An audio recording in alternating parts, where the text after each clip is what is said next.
Homeland 3 BHK premium gated community apartments at Balanagar near Kukatpalli Y Junction. Visit the site today and book your dream home. Bengal మాత్రమే కాదు, Keralam result కూడా ఉత్కంఠ రేపుతోంది. Exit polls అన్ని UDF they అధికారమని అంచనా వేసిన గెలిచే సీట్ల విషయంలో కొద్ది తేడా మాత్రమే కనిపిస్తోంది. దాంతో గెలుపు అవకాశాలు అటు యూడీఎఫ్ కి ఇటు ఎల్డీఎఫ్ కి సమానంగా కనిపిస్తున్నాయి. ఈ లెక్కన కేరళం పల్స్ ని ఎగ్జిట్ పోల్స్ పట్టేశాయా? కొద్ది సీట్ల తేడాతో అధికారం చేపట్టేదెవరు? కేరళం ఈసారి ఏం డిసైడ్ అయింది? లెఫ్ట్ నుంచి కొత్త టర్న్ తీసుకుంటుందా?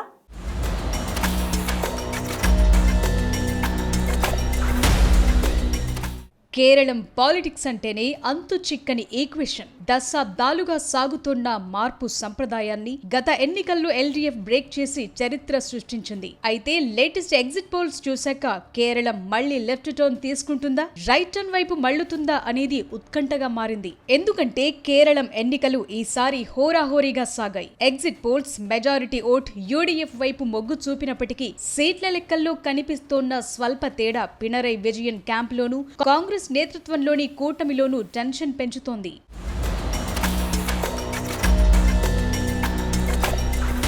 ఎగ్జిట్ పోల్స్ అంచనా ప్రకారం కేరళంలో యూడీఎఫ్ గాలి వీయటం ఖాయమని అంచనాలు కనిపించాయి. 10 ఏళ్ల లెఫ్ట్ ఫ్రంట్ ప్రభుత్వంపై ప్రజల్లో వచ్చిన వ్యతిరేకత యూడీఎఫ్ కు ప్లస్ అయిందంటున్నారు. మరోవైపు లెఫ్ట్ డెమోక్రాటిక్ ఫ్రంట్ పూర్తిగా సంక్షేమ పథకాలపైనే ఆశలు పెట్టుకుని ఉంది. అయితే కొంతకాలంగా వినిపిస్తున్న అవినీతి ఆరోపణలు ఓటర్లలో కొంత అసంతృప్తిని నింపాయి. అయితే ఎంత వ్యతిరేకత ఉన్నా గ్రౌండ్ లెవెల్లో సిపిఎం కు ఉన్న బలమైన క్యాడర్ ఓట్లను మళ్లించకుండా కాపాడగలదని ఆ పార్టీ నమ్ముతోంది.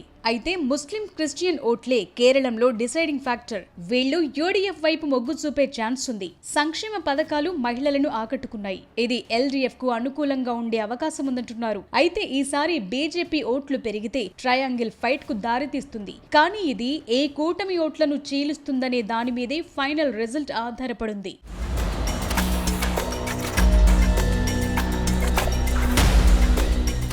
ఎగ్జిట్ పోల్స్ లెక్కల ప్రకారం గెలుపు గుర్రమెక్కే పార్టీకి ఓడే పార్టీకి మధ్య ఓట్ల శాతం తేడా చాలా తక్కువగా ఉండే అవకాశం ఉంది. కేరళలో 140 స్థానాలుండగా మ్యాజిక్ ఫిగర్ 71. యూడీఎఫ్ గనుక 75 నుంచి 80 స్థానాలు సాధిస్తే అది అవుట్ రైట్ విక్టరీ కిందే లెక్క. అదే 70 నుంచి 72 మధ్య ఆగిపోతే ఇండిపెండెంట్లు, చిన్న పార్టీల సభ్యులు కింగ్ మేకర్లుగా మారతారు.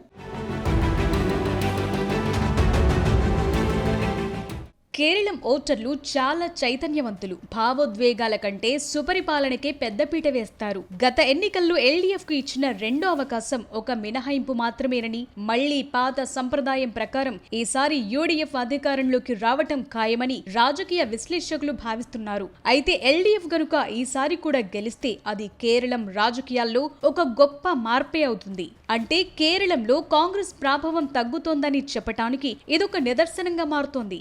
బెంగాల్ రాజకీయాలు జాతీయ రాజకీయాలను ప్రభావితం చేసినట్లే కేరళ ఫలితం కాంగ్రెస్ ఉనికిని డిసైడ్ చేస్తుంది. ఎగ్జిట్ పోల్స్ అంచనాలు గనుక నిజమై యూడీఎఫ్ అధికారంలోకి వస్తే రాహుల్ గాంధీ నాయకత్వానికి బలం చేకూరుతుంది. అదే ఎల్డీఎఫ్ మళ్లీ పాగా వేస్తే అది కేరళంలో లెఫ్ట్ పార్టీ ఉనికి ఇంకా మిగిలే ఉందనే విషయం అర్థమవుతుంది. దశాబ్దాలుగా కేరళ ఎన్నికల్లో ఓ సంప్రదాయం కొనసాగుతోంది. ప్రతి 5 ఏళ్లకు ప్రభుత్వం మారేది. కానీ గత 2 ఎన్నికల్లో ఎల్డీఎఫ్ అధికారంలోకి వచ్చి ఇండియా మొత్తాన్ని ఆశ్చర్యానికి గురిచేసింది. మరి ఈసారి కేరళం రైట్ టర్న్ తీసుకుంటుందా, లెఫ్ట్ దగ్గరే ఆగుతుందా అనేది అతి త్వరలోనే తేలిపోనుంది.